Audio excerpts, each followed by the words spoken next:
Welcome everyone to another episode of the Big Picture Manatee, where our mission provides a nonpartisan space to listen, learn, inform, engage, and educate the public about issues affecting Manatee County. Hi again, I'm Sherry Courier, coming with 30 years of experience in government at top administration level, and again with my colleagues at the Big Picture Manatee. Hello, everyone. Reggie Bellamy, former County Commissioner, District 2, proud Army veteran. Welcome aboard. Hey guys, I'm Misty Servia, former County Commissioner also for Manatee and urban planner for 30 years in the region. Happy to be here. And you can all see we have a returning guest. Thank you, Cathy Antunes, for being with us again.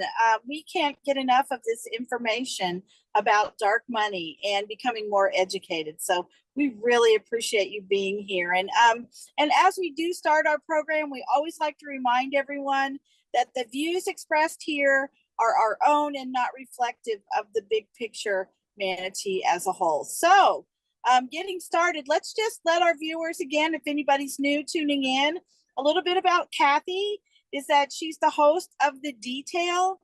It's a radio show on WSLR, that's at 96.5 FM, where she details information about local and state politics. Welcome, Cathy. We know we've got your big bio on our website, and we want to launch right in to getting started with some questions for you. So hopefully you're ready for today.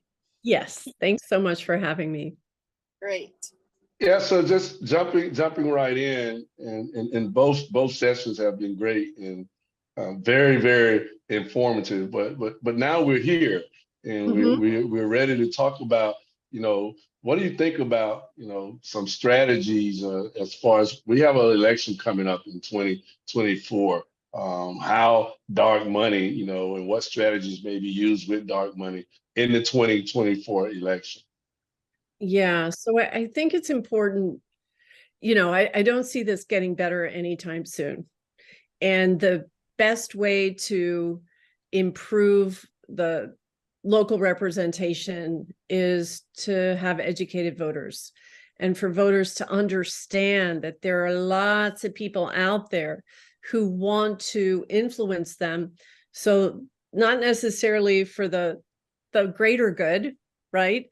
But because they have their own agenda, they want what they want. Often in Florida, it's about development. It can also be about the privatization of public schools. It's typically, government is where a lot of wealth, collective wealth, our tax dollars is concentrated. And there are many people who figured out if you can get your hands in that pie, you can do pretty well for yourself. So the bottom line, a lot of the culture war stuff, a lot of stuff out there is distraction. I find when you really look at the dollars and cents, things become pretty clear about who's really interested in the public good. I was just going to say, you said it's not going to get better, Cathy, but God forbid it gets worse. I mean, what do you see if you had a crystal ball? Is it going to stay the same? Is it going to get worse? What's happening? Well, I do want to share, this is a business for a lot of people. Political targeting and political messaging is another area. You talk about development in Sarasota and Manatee being a source of wealth. I just want to share, I'm going to share my screen and show you all our county commissioner, Christian Ziegler. He's now the chair, of the Florida GOP.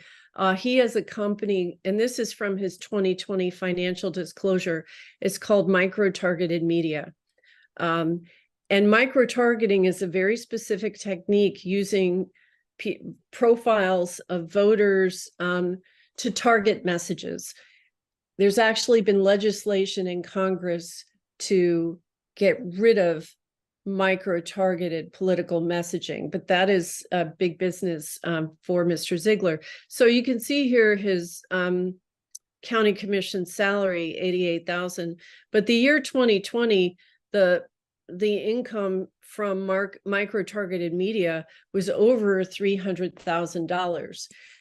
Those who are profiting from this kind of political messaging and, sending out the mailers is one, but this is, social media messaging. It's very cheap and effective.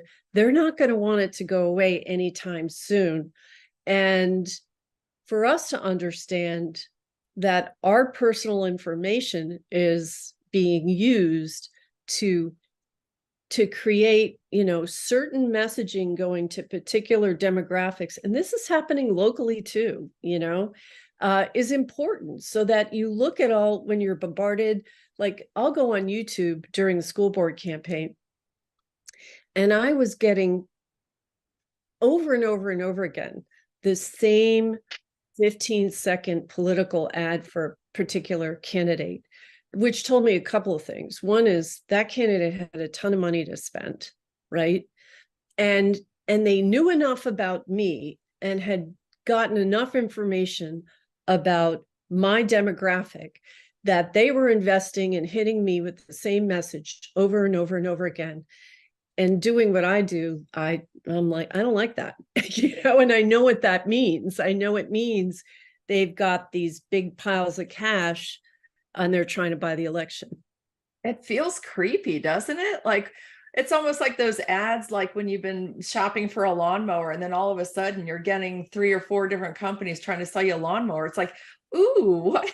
It's exactly the same as that. And the thing is, politically, one way to win an election is to elevate your preferred candidate.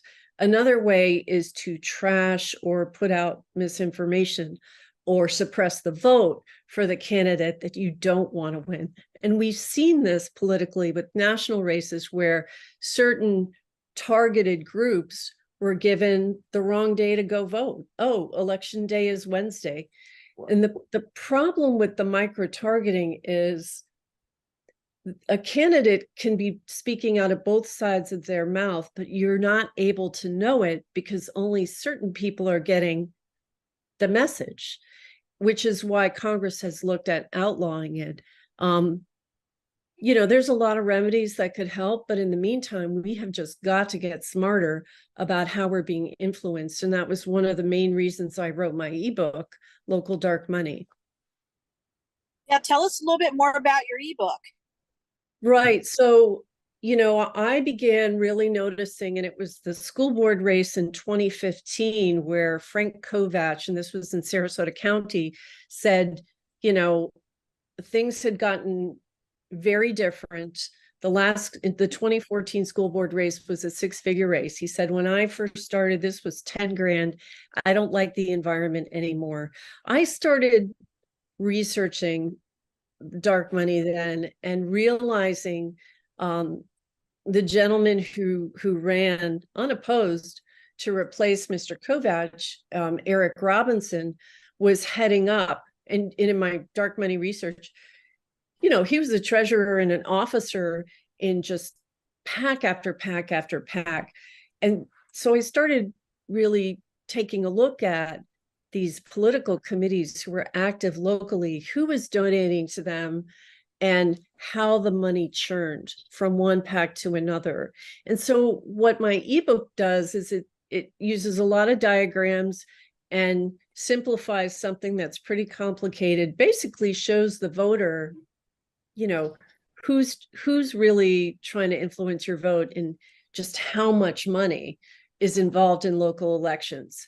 A lot of people think local elections are an afterthought. Maybe they don't spend as much time researching, but boy, when you understand what's at risk and how important it is to have people in those chairs who really listen to the public and are looking out for the public, it just changes your point of view. And that was my intention in writing the book, to just expose these dynamics.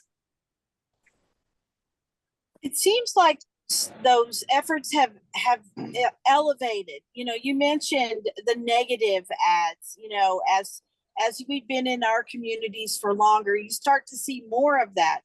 I mean, we're coming in on a, coming up on a 2024, election, and we're trying to learn more about how to watch some of these things. What do you think is potentially the next level of this kind of advertising? Well, it's hard to anticipate it. I'm not necessarily the best person at anticipating the bad things that are going to come. I just know that as long as this stuff works, there will be people who keep investing in it. But I do want to give people some hope. Like in Sarasota County, when Eric Robinson had an opponent, he ran unopposed in 2016. But in 2020, he was challenged by Tom Edwards. And I knew that people were becoming very aware of this conflict of interest, right, with the PAC management. And there were some other problems too with his candidacy, with his reelection, things he had to answer for. Tom Edwards had $30,000 in his campaign. Eric Robinson spent $220,000 to run for school board, and the teachers union spent $30,000. And Edwards won. And it wasn't a squeaker. He won decisively.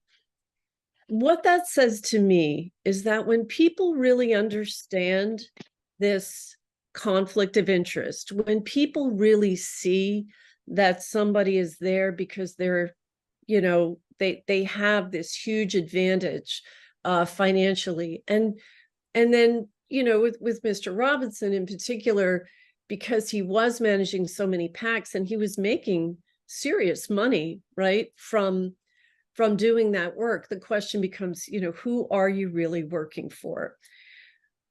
When the voters see that and understand it, they include that in their determination about who they want to sit in those seats.